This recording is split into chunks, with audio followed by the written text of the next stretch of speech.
Welcome to the Banker Lamp. Please enjoy the video. In this video, I will show how to replace Ford Ecosport wiper blades. Park on level ground, lift the wiper arm, and remove the old blade using the release tab.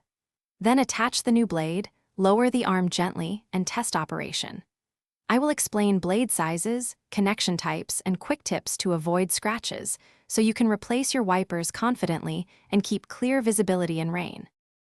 Start by lifting the arm and finding the small release tab under the blade connector. Press it while sliding the blade away from the hook. If your Ecosport uses a pin style, gently lift the locking clip and remove the pin before sliding the blade off.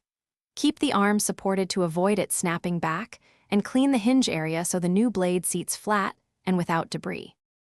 Align the new blade so its connector matches the Ecosport arm style, then slide it into place until you hear a secure click. For pin designs, insert the pin and lock the clip firmly so the blade cannot come loose. Gently lower the arm to the glass and run the wipers to confirm even contact and smooth motion. If streaking occurs, ensure the blade is fully seated and the arm is not bent. Thanks for watching. If this was helpful, leave a like and consider subscribing. See you next time.